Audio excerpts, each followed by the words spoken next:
हमारे साथ खास बातचीत के लिए मौजूद हैं Motilal Oswal ji, founder, group MD and CEO Motilal Oswal financial services.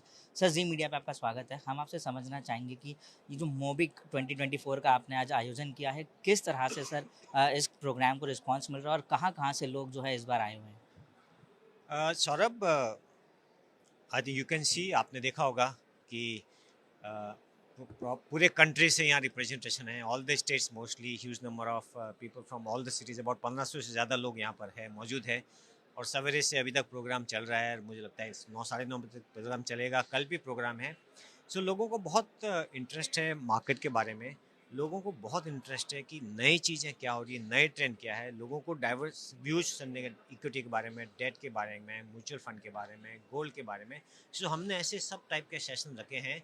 And I think ये ज्ञान और रिलेशनशिप, नॉलेज इन रिलेशनशिप, दोनों इंपॉर्टेंट है। एक दूसरे को मिलेंगे, समझेंगे, उनको समझाएंगे बात, उनकी प्रॉब्लम भी समझेंगे और उनके जो कंसर्न है वो भी समझेंगे, उनके जो आइडियाज है वो भी समझेंगे। तो ग्राउंड लेवल से फीडबैक लेने का भी एक माध्यम है हमारे पास। At the same time we share हमारा विजन, हमारा नॉलेज, हमारा फोकस एरियाज, हमारा कॉशन एरियाज, कहाँ पर उनको कॉशन है। तो हम एक बहुत अच्छी तरह, आई थिंक दोनों तरफ से इंटरेक्शन का एक, आई वुड से, ये प्लेटफॉर्म है। जी। सर, जिस तरह से आपने ज्ञान और रिलेशनशिप की बात कही है, तो आज के समय में हम देख पा रहे हैं कि कई लोग ऐसे हैं जो कि अनअवेयर हैं चीज़ों के साथ, लेकिन फिर भी वो जोखिम लेते हैं और मार्केट में निवेश करते हैं और काफ़ी ज़्यादा जो मेहनत की कमाई है, वो गँवा बैठते हैं। उन लोगों के लिए सर इस तरह का कार्यक्रम कितना बड़ा जो है हेल्पफुल साबित होता है?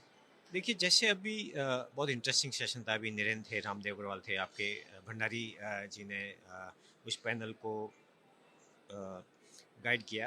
तो बहुत सारी चीज़ समझ में आई कि भाई एटलीस्ट बाजार में ऐसा नहीं कि वन वे तेजी रहेगी। And I always tell the people that ups are permanent but downs are temporary, but those downs time, how do you manage those down time. कुछ जब मंदी होती है तो बहुत कुछ सीखने को मिलता है। ऐसा नहीं है कि अभी तेजी तेजी तेजी तो रहने वाली नहीं है। सो अप्स एंड डाउन तो लाइफ में भी आएंगे, मार्केट में भी आएंगे। सो हम लोग यही कोशिश करते हैं कि उनको समझाते हैं कि भैया, जब बाजार वन वे नहीं है, ये वन वे स्ट्रीट नहीं है, और जब करेक्शन आएगा तो बहुत शार्प आएगा।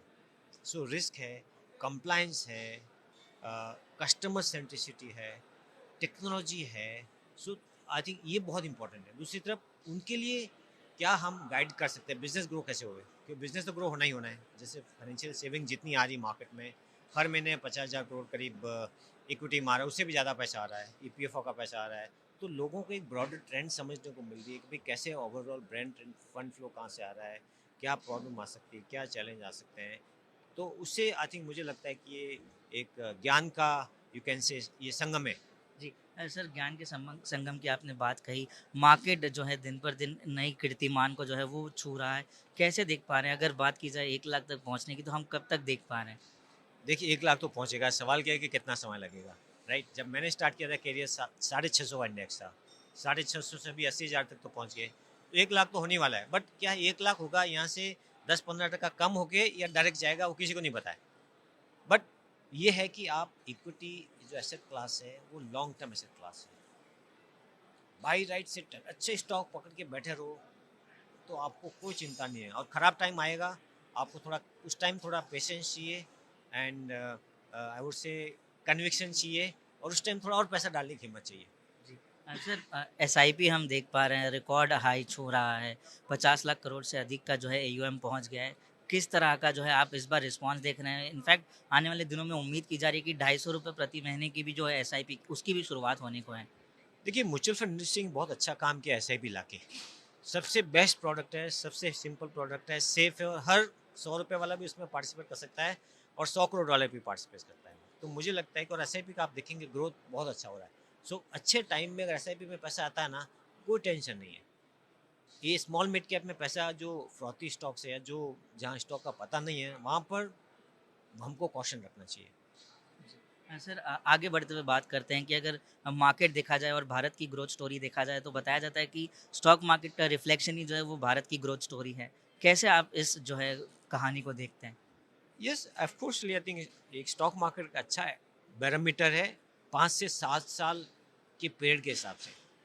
एवरीडे अगर बाजार ऊपर जाता है या नीचे जाता है, उसका कोई बैरोमीटर नहीं होता है। वो तो क्या डिमांड एंड सप्लाई है, स्पेकुलेशन है, सेंटीमेंट है, वो बहुत इंपॉर्टेंट है, लेकिन उससे केयरफुल रखने की भी बहुत जरूरत है। सो डेफिनेटली आप देखेंगे कि जीडीपी हम लोग आप देखो हिंदुस्तान को फर्स्ट ट्रिलियन डॉलर होने में 50 साल लगे। अब हर साल 1 ट्रिलियन डॉलर, हर एक साल नहीं बट हर 2 साल, 2.5 साल, 3 साल में 1 ट्रिलियन ऐड हो रहा है।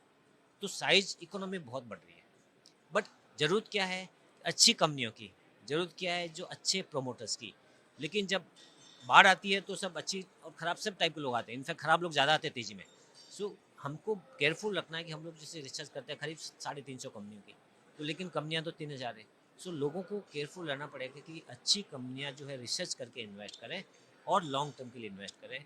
और अगर स्पेकुलेशन भी करना है तो डिसिप्लिन के साथ करें, स्टॉप लॉस के साथ करें, अपने रिस्क के हिसाब से करें। सर हाल ही में बजट की अनाउंसमेंट हुई थी। एसटीडी और एलटीसीजी पर भी जो है काफ़ी ज़्यादा टैक्सेशन की बात जो है रखी गई थी, जिसका जो है निवेशक जो है पूरी तरह से वेलकम करने में जो हिचकिचा रहे हैं, उन निवेशकों को किस तरह से सलाह आप देना चाहेंगे? देखिए, मेरा मानना है कि हिंदुस्तान में अभी भी जो हाउस होल्ड का जो पार्टिसिपेशन सेविंग्स का financial savings house hold participation है लेस देन 5% है। ग्लोबल मार्केट में 45, 50, 60% होता है। तो मुझे लगता है कि अभी भी गवर्नमेंट को सपोर्ट करना चाहिए मार्केट को, कि 10 से 12.5% कोई बहुत बड़ी नहीं है।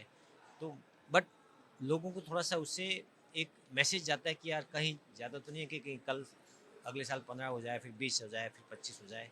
तो गवर्नमेंट का ऐसा मुझे मान लगता है कि बैलेंस रखना चाहिए और इक्विटी में इन्वेस्टमेंट में बढ़ावा देना चाहिए लॉन्ग टर्म वालों को। शॉर्ट टर्म में मुझे कोई प्रॉब्लम नहीं, आप 20% करो, 25% करो, कोई प्रॉब्लम नहीं है उसमें, because that is a wrong thing to do. Stock market investing for long term, in long term के लिए लॉन्ग टर्म में मुझे लगता है कि 10%, 12.5% से ऊपर ज़्यादा नहीं होना चाहिए, ताकि लोगों को यहाँ पर आई थिंक बिकॉज आप देखिए गवर्नमेंट की ईपीएफ वगैरह को भी इन्वेस्ट करना है, अभी तो शुरुआत हुई है। पीएफ फंड्स को, अभी इंश्योरेंस का बहुत सारा लोग है, रिटेल इन्वेस्टर्स को बहुत सारा आना है।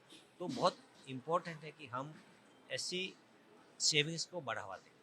अब सर बात की जाए करेक्शंस की, तो क्या उम्मीद की जा सकती है कि आने वाले दिनों में मार्केट में थोड़े बहुत करेक्शंस देखने मिलेंगे? देखिए, हमेशा रेडी रखना चाहिए। मैं तो हमेशा बोलता हूँ कि कभी भी आप उठो तो हो सकता है कि 20% मार्केट नीचे ही मिले आपको। कब होगा? 3 साल 5 साल में एक बार होता है, लेकिन वन मस्ट बी रेडी। क्योंकि जियोपॉलिटिकल सिचुएशन में क्या कल होता है, यूक्रेन में प्रॉब्लम हो गया, कल ईरान में हो जाए, कि यूएस में कुछ प्रॉब्लम हो जाए, जैसे ट्रम्प को कुछ खराब खतरनाक भी हो सकता था, उस ट्रम्प को खाली यही लगी, लेकिन कुछ और हो जाता तो ये जियोपॉलिटिकल सिचुएशन में इक्विटी सबसे ज़्यादा वॉलेटाइल होती है और हमने देखा है, और ये ज़्यादा और वॉलेटाइल रहेगी, क्योंकि आप फ्यूचर ऑप्शंस में जो इतनी सारी बड़ी पोजीशन है वो डेंजरस है। और हाई फ्रीक्वेंसी ट्रेडिंग आप देखेंगे 1987 में जब मैंने कैरियर स्टार्ट किया था, यूएस मार्केट एक दिन में बड़ा क्रैश हुआ था। सर जाने से पहले आखिरी सवाल, नए निवेशकों के लिए या जो नए इन्वेस्टर्स हैं उनके लिए क्या आप जो है राय देना चाहेंगे? दो चीज़ें बोलूँगा, एक तो आप एसआईपी में इन्वेस्ट करिए, और दूसरा लॉन्ग टर्म के लिए इन्वेस्ट करिए। आप शॉर्ट टर्म में मत कीजिए, सट्टा मत कीजिए, ट्रेडिंग मत कीजिए। सर हमसे बात करने के थैंक लिए, यू। समय देने के लिए थैंक यू। धन्यवाद।